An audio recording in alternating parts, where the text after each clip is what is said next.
ملګرو باقاعده د پروګرام شروعات کوو چونکې دا لیمیټډ پروګرام دی د خپل وخت دی د هغې نه پس په بل څوک کوم پروګرام کوي نو دې وجې چې نو موږ د پروګرام شروعات کوو.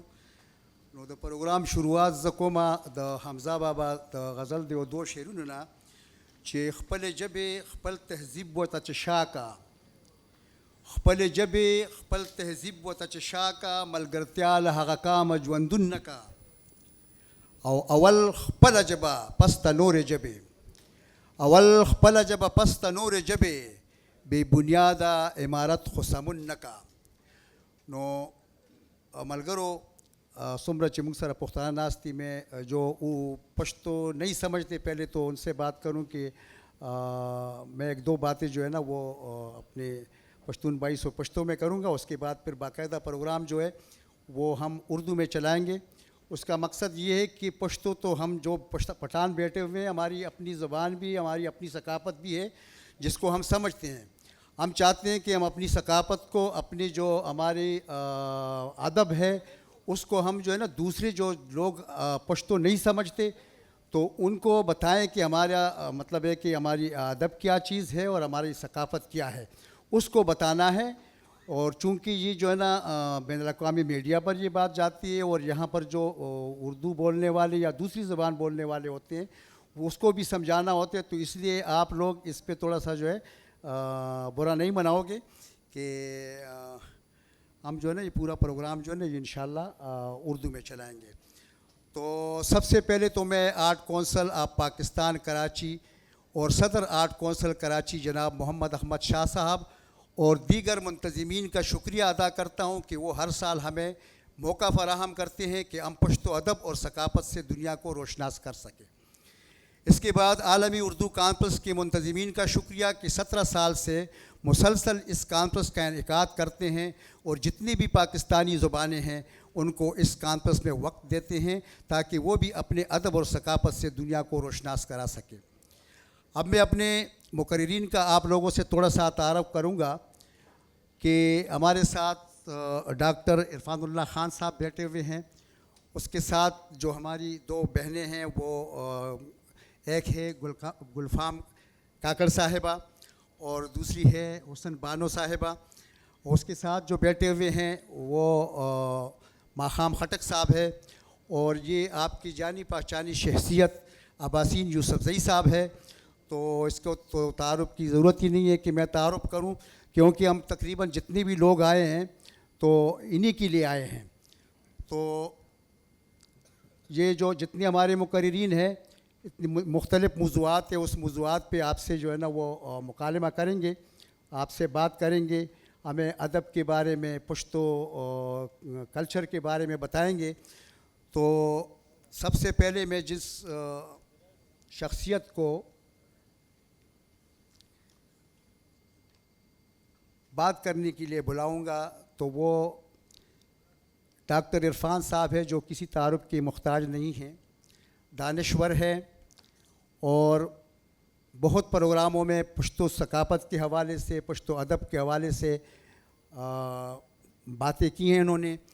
تو میں ان سے گزارش کروں گا کہ کراچی میں جو پشتو موسیقی ہے اس کے حوالے سے وہ بات کرے، کیونکہ ہم کراچی میں رہتے ہیں جتنی بھی ہے تو ضروری بات ہے کہ ہم سمجھنا چاہیں گے کراچی میں موسیقی کے حوالے سے، یہاں ادب کے حوالے سے، یہاں جتنی بھی ہمارے کتنے فنکار ہے یا ہماری موسیقی جو ہے وہ یہاں پر کہاں کہاں ہے. تو وہ سب آپ کو تو ابھی شروعات کرتے ہیں ہمارے دانشور ڈاکٹر عرفان اللہ خان صاحب سے کہ وہ پشتو موسیقی کے حوالے سے ہمیں جو ہے نا بتائیں. شکریہ سرور صاحب. عباسی سے بھی اجازت ہے. موسیقی بڑا وسیع سبجیکٹ ہے اور بہت ہی اس میں وسعت ہے، لیکن بہرحال لمحات کم ہیں، وقت کم ہے. میں صرف ایک تعارف اور تھوڑا سا ان کا ڈیٹا آپ کو بتا دیتا ہوں کہ مصوری، مجسمہ سازی، رقص، شاعری، کلچر، ثقافت سب ادب ہے اور موسیقیت اس کی روح ہے. کہا جاتا ہے کہ شاید موسیقی اور اس کے سروں کو پرندوں کی آوازوں، دریاؤں کے شور، آبشاروں یا ہوا کی سرسراہٹ سے لیا گیا ہوگا، لیکن یقیناً موسیقی ایک آفاقی چیز ہے اور ایک عالمگیر زبان ہے۔ پشتو کے عظیم شاعر غنی خان اپنی کتاب دی پٹھان میں لکھتے ہیں، سٹائریکلی یعنی ہجوی انداز میں لکھتے ہیں، سوال کرتے ہیں، پختون لو میوزک بٹ ہیٹ میوزیشنس۔ اس بات کو بہت پہلے غالب کہہ چکے ہیں کہ ساقی بجل و دشمن ایماں و آگہی، مطرب بنغمہ رہزن تمکین و ہوش ہے۔ موسیقیت حسن ہے۔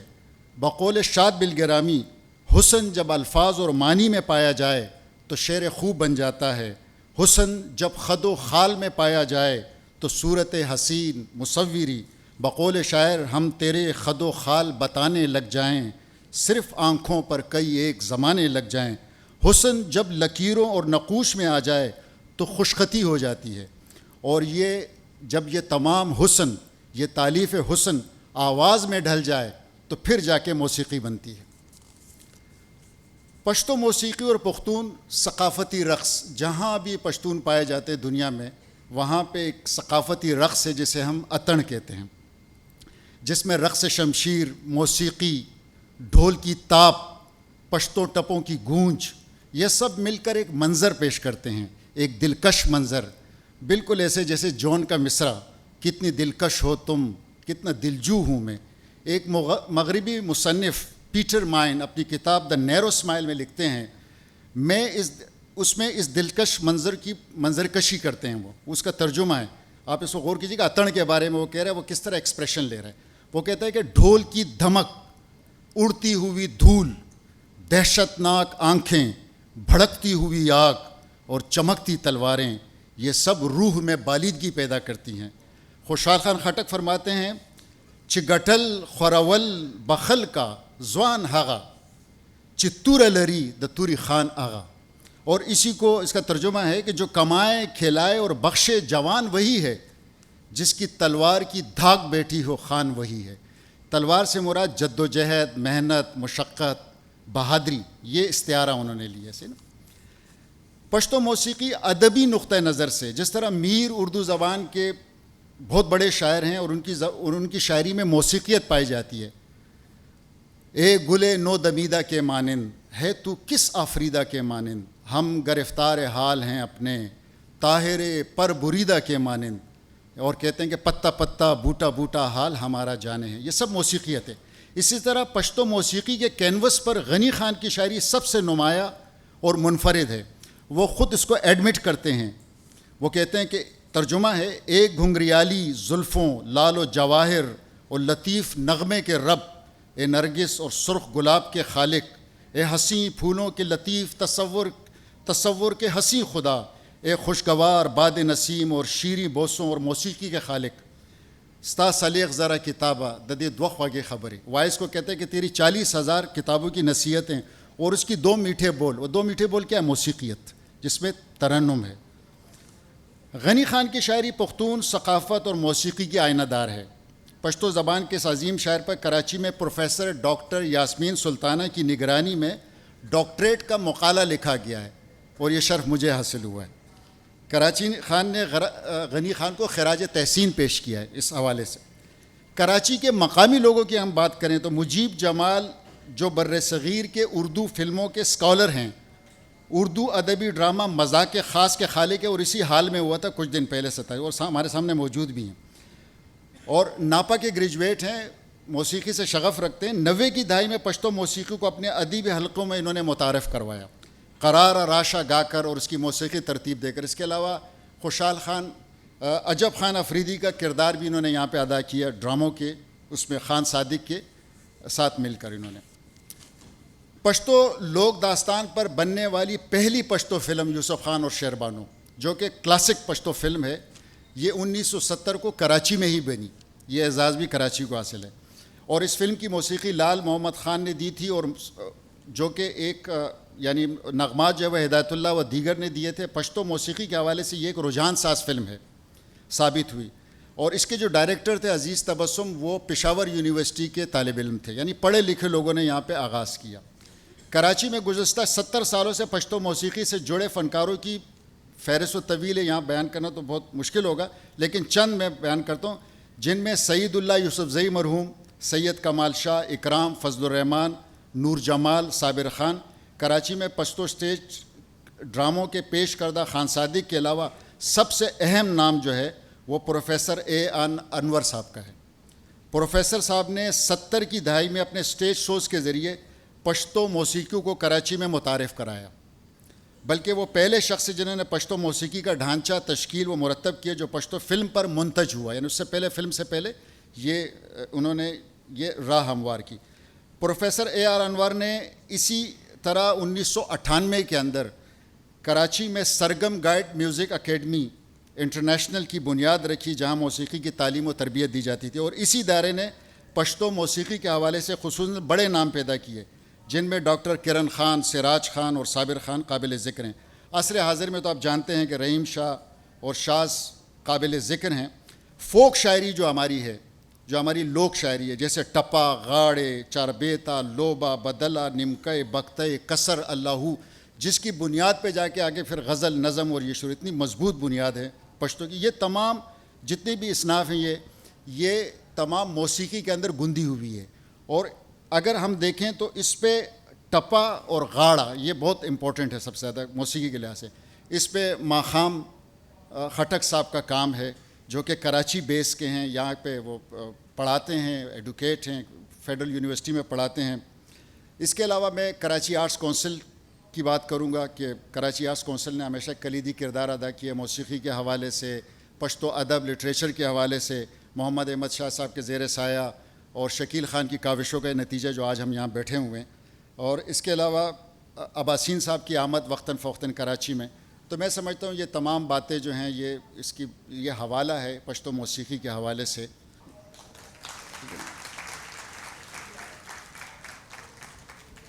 میں مقررین سے گزارش کروں گا کہ وہ وقت کا تھوڑا خیال رکھیں. وہ اس وجہ سے کہ پروگرام جو ہے نا وہ اگر ہم پشتو ثقافت اور پشتو ادب کے حوالے سے میرے خیال میں اگر ہم 1 مہینہ بھی لگے رہے اور بولتے رہے تو وہ ختم نہیں ہوگا. لیکن چونکہ یہاں ٹائم جو ہے نا وہ محدود ہے تو کوشش کرے جتنی بھی مقررین ہیں کہ وہ سمجھ لو کہ دریا کو کوزی میں بند کر کے وہ اپنی بات کو جو ہے نا آگے لے کے جائیں. تو میں اب حسن بانو جو ایک دانشور بھی ہے اور ثقافت اور ادب سے تعلق بھی ہے، ان سے گزارش کروں گا کہ وہ کراچی میں جو فنون لطیفہ سے جو تعلق رکھتے ہیں جو پختون، تو ان کے بارے میں آپ سے گفتگو کریں. محترمہ حسن بانو صاحبہ. سب سے پہلے تو میں سب کو جتنے بھی مشران ہیں ہمارے ان کو ہر کلے کہتی ہوں اس پروگرام میں. اور یہ پروگرام چونکہ کراچی میں پشتو موسیقی اور مصوری کے حوالے سے ہے تو ہم اس پہ بات کریں گے. تو اس میں کوئی شک نہیں ہے کہ کراچی جو ہے پشتونوں کا سب سے بڑا شہر ہے. جیسا کہ ہمارے پشتونوں کے شہر ہے کوئٹہ ہے اور پشاور ہے، اسی طرح کراچی نے بھی بہت اچھے نام دیے ہیں، موسیقار پیدا کیے ہیں، مصور پیدا کیے ہیں. تو اب اس کی بنیادی وجہ یہ ہے کہ یہاں پشتو موسیقی یا مصوری کیسے پیدا ہوئے یا کیسے آئے. تو پشتون بنیادی طور پر یہاں مزدوری کرنے آئے تھے، تو وہ یہاں پہ حجرے میں رہتے تھے جن کو ہنڈی والی کہتے تھے. تو جیسے وہ مسافری میں ہوتے تھے تو شام کو آپس میں ٹائم پاس کرنے کے لیے یا آپس میں تھوڑا سا انجوائے کرنے کے لیے وہ ان کے پاس آلات ہوتے تھے بجانے کے، تو وہ مطلب آپس میں بیٹھ کے اس کو بجا کے انجوائے کرتے تھے، جس میں وہ اپنی ثقافت کو، اپنے روایت کو انہوں نے بچا کے رکھا یا اس کو پروان چڑھایا. تو جہاں اس میں مین نام ہے وہ ہمارے ہیں رحیم شاہ صاحب ہیں، جنہوں نے ٹپا سے شروع کیا. ٹپا کو انہوں نے ٹرانسلیٹ کیا جو کہ ہمارے بہارون باچا صاحب تھے جو انہوں نے پشتو ٹپے گائے تھے, انہوں نے ان کو ٹرانسلیٹ کیا, جس کو آج کل فیوژن کہتے ہیں.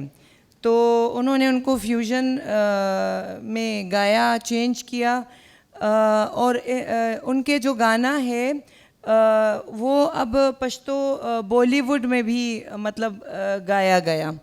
تو اس کے علاوہ شاز خان کا نام ہے, جو بنیادی طور پہ ایک مذہبی گھرانے سے تعلق رکھتے تھے, اور انہوں نے اپنا ایک موسیقی کے میدان میں ایک نام پیدا کیا. اس کے علاوہ شاہ سوار خان ہیں, ارمان خان ہیں, اور جنہوں نے پشتو موسیقی میں نام کمایا. اچھا, اگر ہم خواتین کے نام جاننا چاہیں پشتو موسیقی میں, تو ان میں ایک معصوم چہرہ ہے دلراج کا, جن کا تعلق کراچی سے ہے. دیگر اگر ہم خواتین کا تعلق جو موسیقی سے ہے, جیسے ہمارے ہاں شادی بیاہ ہوتا ہے پشتو کمیونٹی میں, تو وہاں پہ جو پشتو موسیقی ہے اس کو زیادہ تر پریفر کیا جاتا ہے کہ پشتو موسیقی سنیں, وہاں پر مطلب شادی بیاہ میں اس کو سنا جائے. اچھا, اس حوالے سے پشتو موسیقی کے حوالے سے فاروق ناز صاحب, مشل شاہ فاخر صاحب جو ہے, ان کا ایک مشترکہ البم بھی نکالا تھا جو کہ کراچی سے تعلق رکھتے ہیں.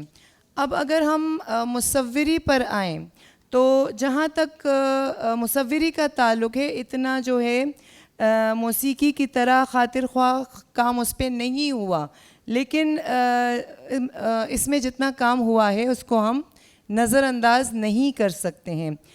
اور میرے ذہن میں جو پہلا نام ہے وہ فاروق ناز صاحب کا ہے, جن کا انتقال 28 سال کی عمر میں سعودی عرب میں ہوا, لیکن اس قلیل عرصے میں انہوں نے مصوری پر گہرے نقوش چھوڑے, اور ان کے ہاتھوں کے بنائے ہوئے بڑے بڑے شخصیات کے پورٹریٹس تاریخ کا حصہ ہیں, جن میں خوشحال خان خٹک صاحب ہیں, رحمان بابا ہیں, باچا خان ہے, اجمل خٹک کے نام جو ہے وہ سر فہرست ہے. دوسرا نام راشد کنڈی کا آتا ہے, جو کہ مصوری کے میدان میں اپنا لوہا منوایا انہوں نے, اور ان کے ہاتھوں کے بنے ہوئے کئی ٹائٹل کتابوں اور رسالوں کے ماتھے کا جومر بن چکے ہیں. اس کے علاوہ جو صحیح معنوں میں جن کو ہم پشتو زبان کا قومی اور بین الاقوامی مصور کہہ سکتے ہیں, وہ محمد ارشد خان میک ہے, جن کو دنیا میک کے نام سے جانتی ہے, جنہوں نے قومی اور بین الاقوامی ایگزیبیشن میں بڑھ چڑھ کر حصہ لیا, اور بین الاقوامی سطح پر ان کے فنکاروں کے ایگزیبیشنز منعقد ہوئے. انہوں نے اس سلسلے میں دنیا کے بیرونی ممالک کے کئی دورے کیے. تو سر نے کہا ہے کہ ان شارٹ کہیں تو میں کہوں گی کہ پختونوں نے بہت سے زلمے اور پیغلی جو ہیں وہ موسیقی اور مصوری کو دیے ہیں, اور جن کا فیوچر جو ہے بہت روشن دکھائی دیتا ہے, لیکن حال جو ہے زیادہ تابناک نہیں ہے. Thank you. شکریہ. اب میں جس شخصیت کو دعوت خطاب دیتا ہوں وہ وکیل بھی ہے, شاعر بھی ہے, اور تحقیق کے میدان میں بھی کام کرتے ہیں, نقاد بھی ہے, مترجم بھی ہے, تو بہت سے خصوصیتوں کا مالک ہے. تو ان سے میں گزارش کروں گا کہ کراچی میں جو پشتون شعراء ہے, مطلب ہے کہ ان کے لوک شاعری میں کراچی کا جو ذکر کیا ہے اس کے حوالے سے اپنی خیالات کا اظہار کرے. شکریہ جی صدر صاحب کی اجازت سے اور آپ لوگوں کی موجودگی. اصل میں بات یہ کہ اس دفعہ جو عالمی کانفرنس ہے وہ اس کا بنیادی تھیم جو ہے وہ کراچی ہے, تو تمام موضوعات جو ہے وہ کراچی ہی کے ارد گرد گھومتے ہیں. تو اس لیے ہمیں جو ٹاپک اس دفعہ دیا ہے تو وہ پشتو کلاسک شاعری میں کراچی کا تذکرہ. اب یہ کچھ عجیب سا بھی ہے. وجہ یہ کہ ہماری کلاسک بہت ہی مونږ پښتو کې ډېر لرغونی کلاسک دی زموږ. د کراچۍ تاریخ چې ده دومره لرغونی نه دی. نو زه ځینې خبرې به تاسو سره په هغې حوالې سره د پښتو ټپو پښتو کې کوم. تو مونږ چې کله دې سیز ته ګورو نو زمونږ کلاسک چې کوم دی هغې د کراچۍ په ځای هند یا هندوستان زیات پکارولی دی. که هغه خوشحال دی، که هغه د خوشحال نه مخکې چې مونږ کله خبره کوو په فوکلور باندې یا په ټپه، نو ټپه به چې کله هم مونږ څوک مسافرت ته تلو نو هغه ته به یې مارګله چې کوم ده دا برید به کوو. اکثر به پیغلو پیزوانونه په مارګله کې ښودل یا به په مارګله به ورته په مخخه وي او د مارګلې نه به ورته په خیر، په مارګلې به ورته په خیر. او د هغې په ټپه کې ډېر زیات تذکره ده. او بیا ټپې د خپل دور سره بدلون کړی دی. یعنی که کوم ځای کې پته لګي چېرې دا د ګاډي د راتلو وخت دی، دلته نه ګاډی ایجاد شوی دی، دلته چې کوم دی ګاډی نه و. لکه نن سبا چې لارې بندې شي نو څوک ورته وایي چې په موټروی راشه او څوک ورته وایي چې په پلاني لارې راشه. نو هغه وخت کې به ورته وایي چې پاس په هوا راشه جانانه، لارې کوڅې د غمازانو ډکې دي نه. نو دغه شان ته په کوم دور کې چې زه کوم مونږ کوم دور د ټپې حواله کوو نو په هغې کې زمونږ سره د ټولو نه اول چې کوم دی ټپه ده چې په هغې کې د هند یا د هندوستان ذکر یا د دکن یا د هند د ښارونو ذکر چې دی. چونکې کراچۍ چې دی دا برخه د هند وه.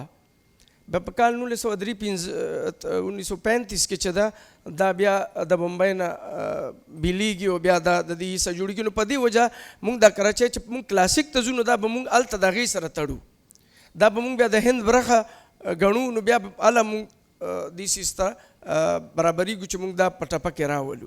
ګینې په 1350 کالو کې د ټپې چېرته اثار مونږ ته په نظر نه راځي چې په هغې کې په کلاسیک په ځنه داسې ټپې هغه شته دي زمونږ سره سندرې چې په هغې کې کراچۍ ستایل شوې ده. لکه لاړ شه کراچۍ ته ډېرې وګټه روپۍ چې په مالت کې شم او زه د سیالی، دا به وي، دا به عامو خلکو ویل. نو داسې مونږ ته په نظر راځي. خو ټپه کې چې دی ټپه کې زمونږ برید چې کوم وه به مارګله وه او هغې کې به چې کوم دی په مارګله به ورته اکثر به دا وي چې کله به مسافرۍ ته لاړو نو هغه به ډېر په علامتي انداز باندې بیا هغه پیغلو یادولو. کله به هغې ته باز وي، کله به شهباز وي. لازمي خبر هغې کې قدغنونه دومره وو چې خپل جانان به په هغه انداز باندې نه شو ښکاره کولی. نو بیا به وي چې ساتلی باز مې رانه لاړو په مارګله به ورته دام د زلفو ږدمه او تر مارګلې در سره ځمه، تر مارګلې در سره ځمه په هندوستان کې د په خدای سپارم مینه او یار مې په بل ملک کې پرېږدمه ورته پیزوان د مارګلې په کنډو ږدمه. دا زمونږ برید و. دا چې کوم مارګله تر مارګلې به در سره یم نور د په مخ کې الله مل شه مسافره او د مارګلې کنډه وران شي پتا تیریږي ځوانان بل وطن ته ځینه او چې په مارګله مې یار ورتیر کړو د اوښکو ډکې سترګې کور ته ترې راځمه. دا هغه د مسافرۍ آغاز و چې کوم به دی د مارګلې نه. او بیا چې کله که تاسو خیال کړي چې دا کله ګاډی راځي، لکه یو وخت کې داسې و چې د لالټین د سټیټس برخه وه، د جرمنۍ لالټین ډېر زیات مشهور و. نو ټپه ده چې په ما د زر ورکړي نه دي چې د لالټین په رڼا غواړي دیدنونه. نو دا سټیټس سیمبل و، دا به سټیټس سیمبل و چې د چا سره به کور کې جرمنۍ لالټین و نه به په هغه د خپل دور به لوی سړی ښکاره کېدو. نو دا ټپه نو دغه شان ته بیا د ډېره څو ځایو پیغله دا ټپه کوي چې ګاډي اثر دی د ویشتو دی زما لالی دی په دکن ولګونه. خلک د ګاډي صفت کوي خو هغه ته دا ګاډی د صفت لایق څه شی نه ښکاري ځکه چې دا ګاډی چې راغلی نو د زما دا جانان چې دی دا د دې نه ورک کړی دی، د دې دا ګاډي د سر چې دی دا د ویشتو دی. نو هغه ټپه په دې حوالې سره او بیا به دا وي چې چې دا مسافري به مار چا نه شوه کولی. د مسافرۍ دپاره به هم خاص زلمي وو، هغه ستایلی کېدو چې چا به مسافري کولی شوه. نو تر هندوستانه شاه زلمي ځي، دا ډوډۍ غړپ تر پنډۍ لاړ شي بیا راځي نه. دا به د پیغور په حواله هغوی ته دا چې چا مسافرت کولی شو یا څوک به لاړل واپس به رالل، نو هغه ته به چې دا ډوډۍ غړپ تر پنډۍ لاړ شي بیا راځي نه. او بل به دا و چې اکثر به دا و چې زمونږ پیغلې به اکثر چې څوک به مسافرت ته لاړو نو هغه په نوم به په نامه به ناستې وي ورته، کله کله به هغه ډېر وخت تېر کړو نو بیا به ورته په ما دې وار د ځوانۍ تېر کړو، ستا دې رانه شي لدکنه مرانونه. دا څومره سوي ټپه ده، په ما دې وار د ځوانۍ تېر کړو ستا دې رانه شي لدکنه مرانونه. دکن د حیدرآباد مونږ زوړ نوم دی چې مونږ د کراچۍ سره هغه تړلی شو په دې حواله. او بیا دی چې هندوستانی شه روپۍ راوړه، دا ډېره بهترینه ټپه ده. هندوستانی شه روپۍ راوړه، مور مې میره ده په سور اور مې سوځوینه. او بله ټپه ډېره هندوستانی شه روپۍ راوړه، په کورانو روپو مې مور نه درکوینه. مطلب دا چې پیسې راوړه نو بیا به دا مسله جوړ، په کورانو روپو ته دا رشته نشي سر ته رسولی، په دې مې مور نه درکوي. دا زمونږ د کلاسیک هغه ایریا ده چې دا د دې ټولو څیزونو. او بل دا چې کوم به ناسته وته په هندوستان خوشحاله ګرځه ترله د خپله په نامه دې ناسته یمه. دا ډېره یو په دې کې د قربانۍ جذبه یا د رشتو هغه جذبه چې ده هغه موجوده ده. بیا چې مونږ کله کلاسیک ته راځو نو خوشحال خټک، گنگا جمنا او حمزه صاحب، بیا چې کوم دی نو هغه هندکۍ سترګې، دا ټول چې دي دا هغه په کارولي دي. او زمونږ سره په خوشحال خټک وایي چې دی چې کله تنبور کې بندي نو بیا وایي چې په گنگا جمنا به نه یم تر قدیمه، عقوبت به اسی اوزی له جخیمه. او بیا چې دی په مونږ کله کله داسې هم ګورو چې دا کلندر صاحب کراچۍ کې ډېر وخت تېر کړی، دلته وکالت هم د وکالت ډیګري هم د کراچۍ نه اخیستي. نو هغه بیا ډېره په عجیبه انداز باندې کراچۍ کوم زمونږ جدیده شاعري چې ده په هغې کې بیا کراچۍ موجوده ده زمونږ سره، په هغې کې باقاعده د کراچۍ د نوم سره موجوده ده. بیا مې چشمان لکه چې تر وریږي چې په زړګي مې پېښور وریږي. بیا مې چشمان لکه چې تر وریږي چې په زړګي مې پېښور وریږي. د کراچۍ په خاوره ځمکه باندې خواږه اشعار د کلندر وریږي. او هر نظر د محبت د مسیحا دی، هر ناوک دی د مژګانو اسرائیل دی. کراچۍ د بیجاپور نه لاسې وشوه، کراچۍ د بیجاپور نه لاسې وشوه، کلندر د اشرف خان هجري مسیل شو. او کراچۍ د بیجاپور نه کمه نه ده، کلندر د اشرف خان هجري مسیل شو. بیا که مونږ ګورو زمونږ سره کله کله داسې وشي چې د کراچۍ داسې ښار دی وایي چې دا دې ته چې یو ځل راشي دا تا بیا پرېږدي نه، دا زمونږ عامو خلکو دا یو تاثر دی. نو بیا زمونږ فضل سبحان عابد بیا په دې باندې عام په نوي شاعرۍ کې چې کوم دی د کراچۍ د رڼاګانو ښار کې ورکه یاره، ټیک شو. نو دا هغې بیا په دې حوالې لیک کړی دی. بیا زمونږ ریاض تسنیم چې دی هغه هم په خپلې شاعرۍ کې کراچۍ په کارولي. یو رحمان په سړبن کې شاعري کا، بل تسنیم په کراچۍ کې غزل خوان شو. بیا کله کله مونږ ګورو دا ګودر چې دی دا زمونږ د ثقافت یوه ډېره رومانټیک برخه ده ګودر. خو مونږ سره ګودر په کراچۍ کې خو شته نه، خو دا سی ویو چې دی دا زمونږ ګودر دی. دا کله کله په دې باندې په دې سی ویو باندې دا نظر د ګودر دا تنده پې ماتېږي چې کله په دې غاړه غاړه سړی ګرځي نو داسې ښکاري لکه زه د جی نو دا ما زما کتاب کې دا یو هغه موجود هم ده، د سمندر غاړې د جونو ډکې د مازدیګر تنده پېښه ماتېږي که کراچۍ کې ګودرونه نشته. نو مونږ کله د ګودر د ګودر چې کوم هغه تنده ده هغه مونږ بیا په سی ویو کې ماتو. دلته مونږ دا ټول څیزونه ګورو. بیا د دې نه علاوه زمونږ په کراچۍ کې صرف د شاعرۍ طرحه ده نه، زمونږ دلته رسالې د دې ځای نه وتي دي، زمونږ اخبارونه د دې ځای نه وتي دي چې په هغې کې په 92 کې زه چې کله رالم نو دلته د حیدرآباد نه به نوای اسمان اخبار وتو، داود پټان بیستو، اردو، پښتو او نورو ژبو کې به وتو. دغه شانته کراچۍ جرس رساله د دې ځای نه، داسې مختلفې خیسور رساله د دې ځای نه وتلي. او بیا د دې ځای نه کتابونه د سیند فضا او پښتانه سازونه، دریاب، دا ټولې چې کوم دي دا د دې ځای د کراچۍ بیس شاعري، د دې ځای نه ګڼ کتابونه، د دې ځای نه مختلفه مشاعرې، مختلف پروګرامونه د کراچۍ په حواله چې کراچۍ په هغې کې موضوع پاتې شوې ده هغه د دې برخه ده. او هغه د نن چې کوم یا آرټس کونسل کوم جشن نمانځي او کوي کراچۍ برخه، په هغې کې پښتانه کم نه دي پاتې. پښتانه په هره حواله په هغې کې هغو برخه اخیستي، که هغه ټپه ده، که هغه کلاس فولکلور دی، که هغه جدیده شاعري ده، که هغه غزل دی، که هغه نظم دی، که هغه کتاب دی، که هغه رساله ده، که هغه اخبار دی، او که نه هغه زمونږ اجلاسونه دي ادبي، او که هغه زمونږ سیاسي هلې ځلې دي. په هغې ټولو کې مونږ برابره برخه اخیستې ده. او دا نن چې تاسو دلته راغونډ او مونږ ناست یو، دا هم د هغې یوه ډېره ژوندۍ برخه ده چې په هغې کې زمونږ خویندې، زمونږ وروڼه، زمونږ مشران، زمونږ کشران هغه ټول ناست دي. او هغه مونږ نن په هغې کې د چا نه شاته نه یو، او هغه مونږ نن په هغه انداز باندې نمانځو. ستاسو ډېره ډېره مننه. یو جهان مننه ماښام خټک صاحب.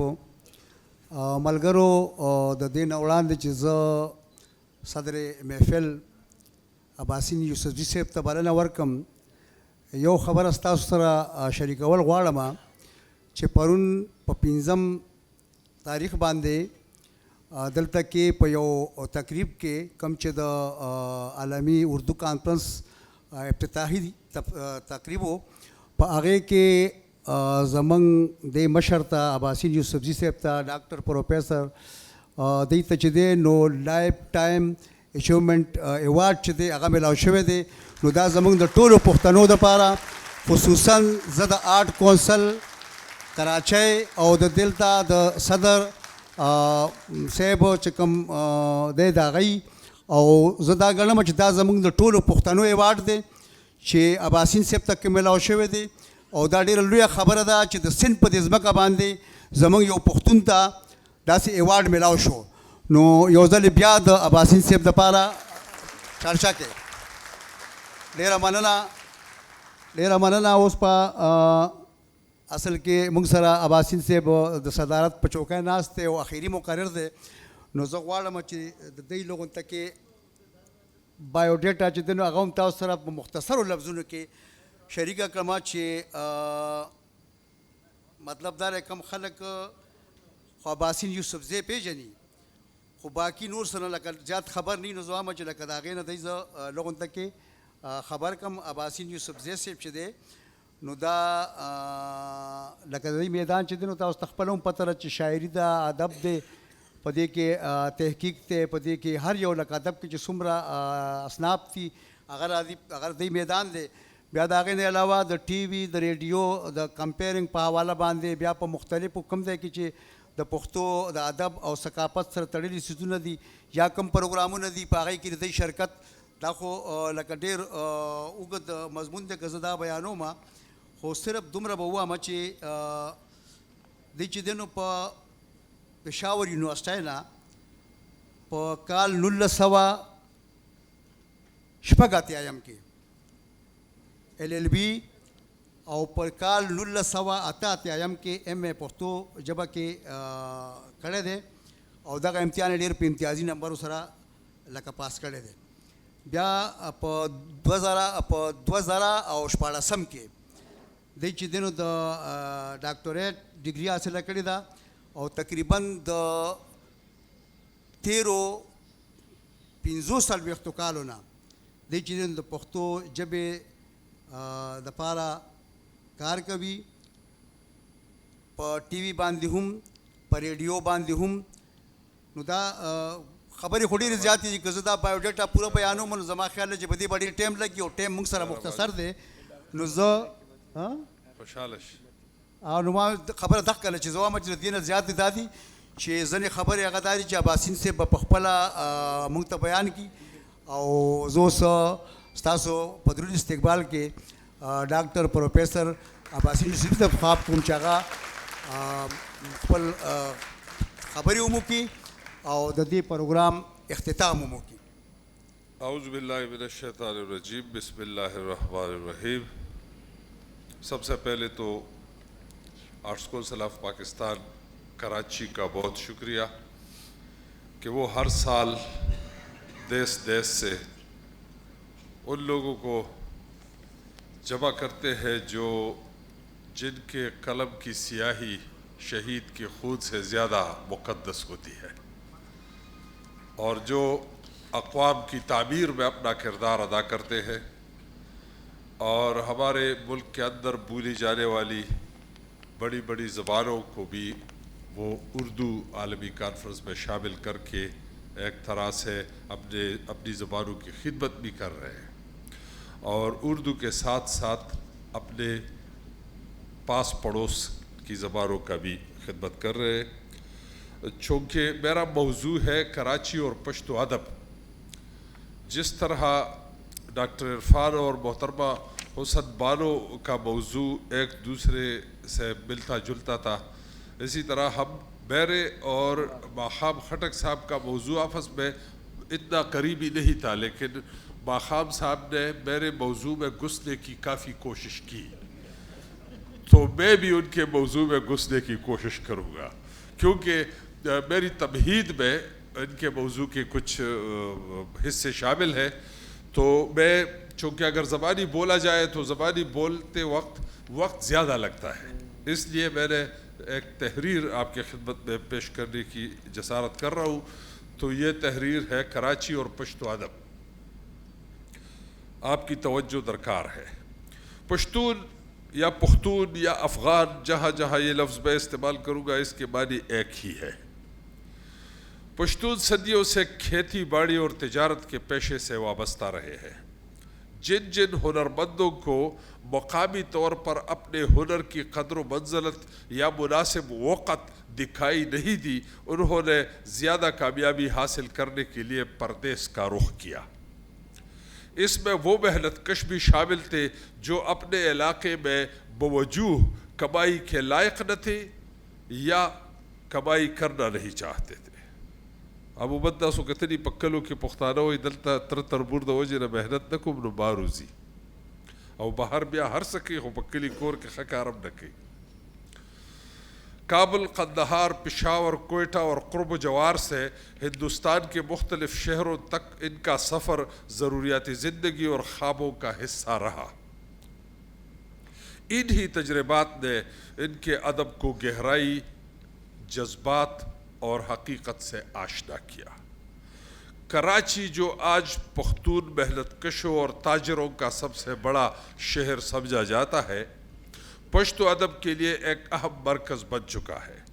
یہاں پشتو شاعری اور نثر کی ایک بھرپور روایت موجود ہے.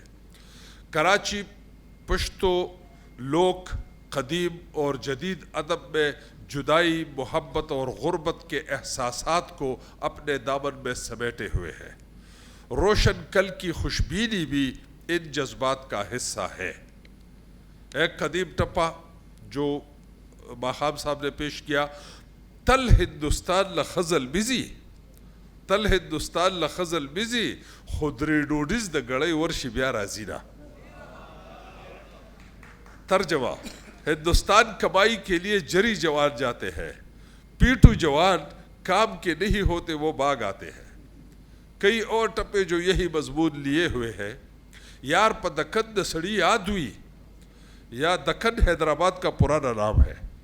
یار پا دکن سڑی یاد ہوئی، تد وڑے وڈے پناش میں ہیر دیکھڑوا. ترجمہ: دوست خواہ دور دراز کے سفر پر دکن بھی چلا جائے نہیں بھلاتا. تم ایک چھوٹی پہاڑی کے اس پار کیا گئے کہ مجھے بھول گئے. مسافرے تدیزات جوڑ کو مسافرۍ ته د ځان جوړ کو چاړه راواخله ما حلاله کماینا تم نے رخت سفر باندھ لیا تو چھری لے کر میرا کام تمام کر دو تیری جدائی ناقابل برداشت ہے د کراچۍ په میرو رکا د کراچۍ په میرو رکا د گل نازک یارا خدای به دې ساتي نا کراچی کے صحراؤں میں گم میرے نازک پھول جا میں نے تجھے اللہ کے حوالے کر دیا ہے سوک پر آزاد عمل کے نزی یہ ٹپا بہت مشہور ہے سوک پر آزاد عمل کے نزی یا ډیر غریب شي یا د یار لغه بزینا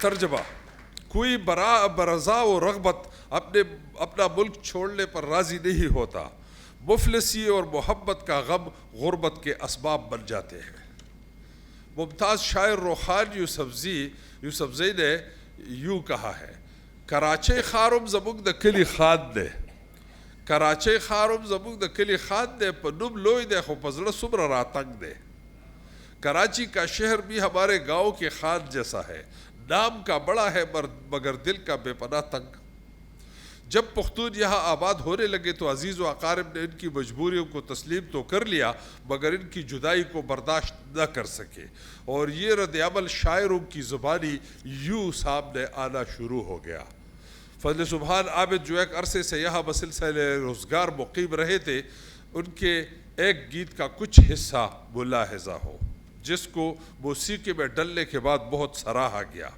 دا کراچۍ د رڼاګانو ښار کې ورکه یاره دا خپلې خړې کوڅې هېرې نه کړې سپرلی مینه یې لږه را په زړه که یاره دا خپلې خړې کوڅې هېرې نه کړې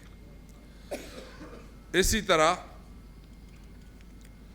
آگے بڑھتے ہوئے اگرچہ انہوں نے یہ گیت بہت خوبصورت لکھا ہے اس کو چھوڑتے ہوئے ساحر آفریدی نے خواتین کے جذبات کی ترجمانی کرتے ہوئے گیت جو اپنے دور میں شہرت کی بلندیوں کو چھو گیا وہ منشی زمال علی تولی کے چٹھائی وہ منشی زمال علی تولی کے چٹھائی استوم یہ زور تچراشی پہ چٹھائی یہ گیت میں باقاعدہ آڈیو لایا ہوں آپ کو تھوڑا سا پیش کروں گا اپنی باتوں کے بعد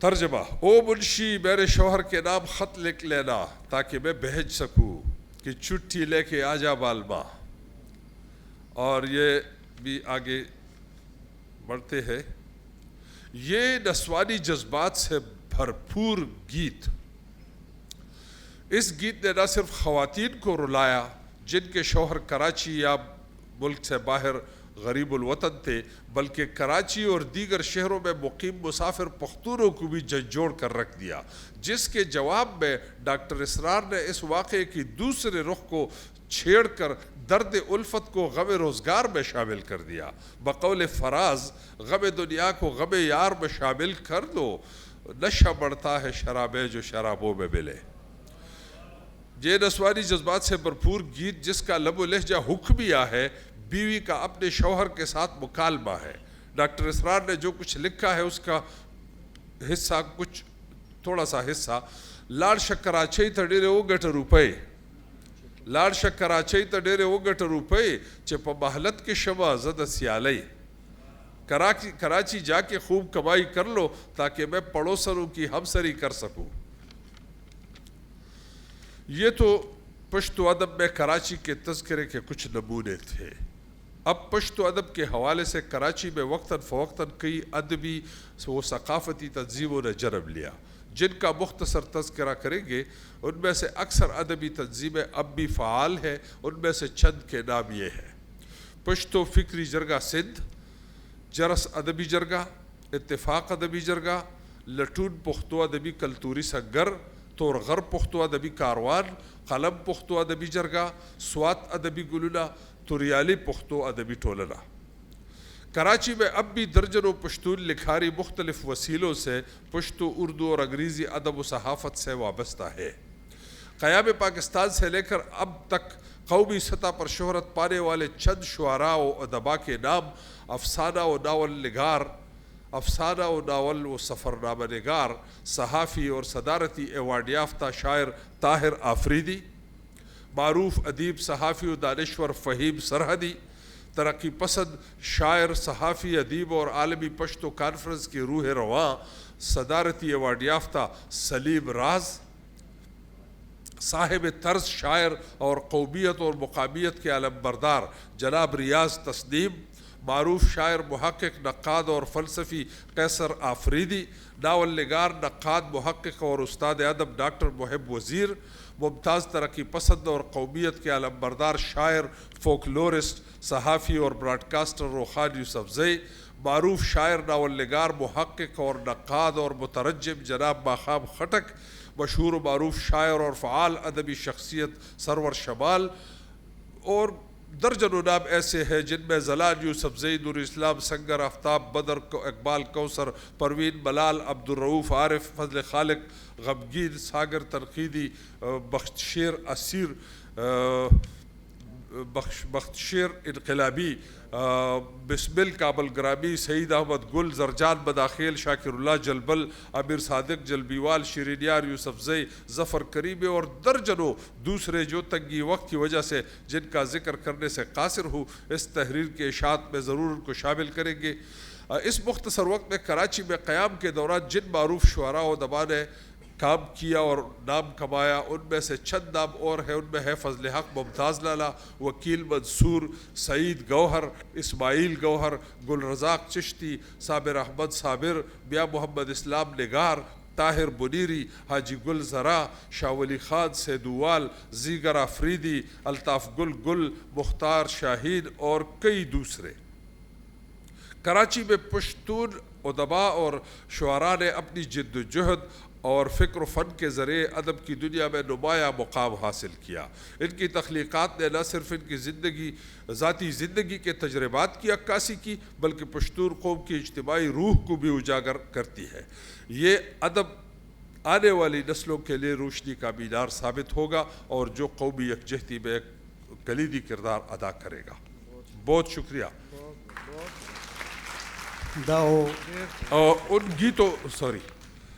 ان گیتوں کا جن کا میں نے وعدہ کیا تھا وہ اپنے دور کے مقبول ترین گیت تھے، تو ان کے ٹوٹے صرف سرے آپ کو چند الفاظ سنا دیتا ہوں۔ ان میں سے ایک ہے وہ منشی زمان علی تولی کا چٹائی۔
اس گیت کو گایا معشوق سلطان، اس وقت کی مشہور مغنیہ تھی، اس نے گایا اور بہت خوبصورت انداز سے گایا، اور یہ شاعری تھی ساحر آفریدی کی، اور یہ گیت بہت مقبول ہوا۔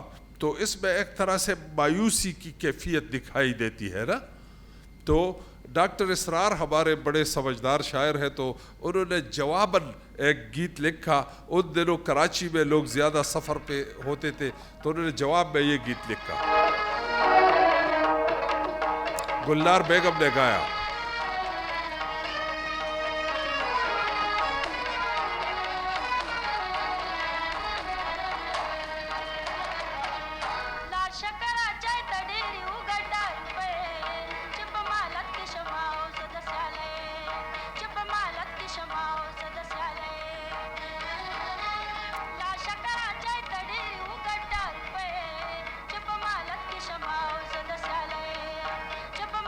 Shama,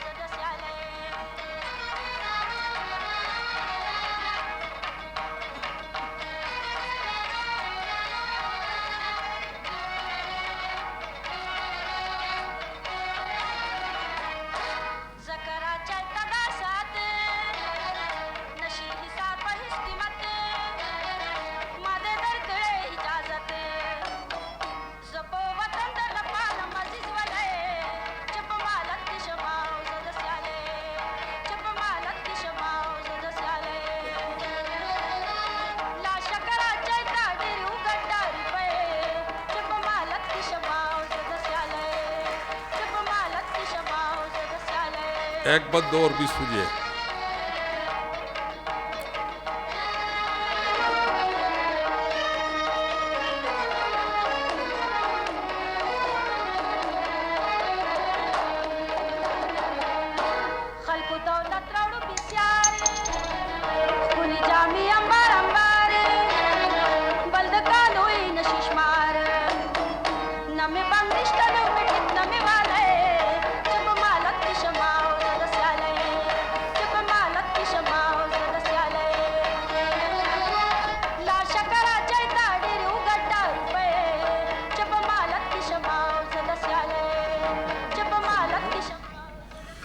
تو یہ ہمارا ایک خاکہ تھا جو ہمارے ادب میں کراچی کا عکس کس طرح موجود ہے اور اس کو کس طرح موسیقی میں لے جایا گیا. تو میں وقت بہت کم ہے, انشاءاللہ اس پہ کسی وقت تفصیلی گفتگو ہوگی, بلکہ میں پوری پریزنٹیشن کے ساتھ آ جاؤں گا. آپ لوگوں کا بے حد شکریہ اور کراچی آرٹس کونسل کا شکریہ کہ ہمیں اور آپ کو ایک جگہ جمع کیا اور ایک دوسرے سے مخاطب کیا. بہت شکریہ. د ټولو دا څومره زمونږ ملګري چې راغلي دي, مشران کشران څومره هم چې دي, د دوی یو جهان مننه چې دوی خپل وخت وباسو او راغلو زمونږ دا پروګرام یې وکتو او بیا زمونږ د پېښور نه راغلي مېلمنو یې دومره عزت ورکړو. نو ستاسو د ټولو یو جهان مننه. او بله دا اباسین صاحب دا سندرې واورولې, نو دلته کې داسې کسان ناست دي لکه موږ سره میا سید واحد باچا دی یا چې دی نو جمعه ګل خټک صاحب دی یا داسې نور مشران وینم. نو دا هغه وخت سندرې دي, زه پکې ځان لږ نه حسابوم او دی پکې حسابوم چې دا د هغه وخت سندرې دي او ډېرې مشهورې سندرې وي چې اوس دا د نوي کل نه خو بالکل یې دي, ځکه چې د نوي کل د سندرو هغه معیار او د موسیقۍ هغه معیار چې دی نو هغه بدل شوی دی. نو کوشش په دا کوو چې هغه خپل زاړه روایات او خپل زوړ ثقافت چې دی هغه مونږ هیر نه کړو. ټیک ته ارتقایي عمل به کېږي, مونږ به مخ په وړاندې ځو, خو چې هغه خپل پښتني روایات او خپل هغه ثقافت او خپل هغه د ادب هغه کوم اصول چې دي هغه پرېنږدو. یو جهان مننه. چونکې بس چې څه دوه شعرونه به راته یاد شي به ته ووایم. اوس د مشاعرې موډ مې لا نشته که نه, چې څه در غریبي و ستاسو نه قربان ده. وایي چې امن وږمه د ګلاب, جنگ د سور اور په شان وي. امن وږمه د ګلاب, جنگ د سور اور په شان وي. قابونه ریب نفاق لکه د لور په شان وي. د محبت د خولې نه داسې آواز راخیږي, خاوره د مور په شان وي, وطن د کور په شان وي. ډېره مننه. آخر میں تمام حاضرین سے یا خدای پاک نه یادېږي راته, نه یادېږي. دا وخت زه ټیونې به صرف نثر ته, شاعرۍ ته نه یم ټیون. یو بله قطعه راته رایاده شوه چې کچرې ویني آخر څه به ویني, کچرې ویني آخر څه به ویني, چې ورځ به ویني او که شپه به ویني. باله د دې غمه اوس خوب نه راځي, باله د دې غمه اوس خوب نه راځي, چې ړوند به خوب ویني که نه به ویني.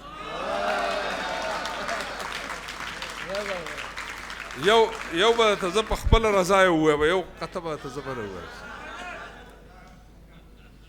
چې په ولس باندې لقدر له غم راشي, چې په ولس باندې لقدر له غم راشي, زما د زړه په دواړو سرو سترګو کې نم راشي, او سړي کې یې زه محسوسومه لکه بریښ د اسمان, سړي کې یې زه محسوسومه لکه بریښ د اسمان, چې د وطن په نرۍ ملا کې چرته خم راشي. اب آپ سب سے التماس ہے کہ کراچی آرٹس کونسل کے لیے ایسی تالیاں بجائے کہ اب تک نہیں بجائی ہوگی.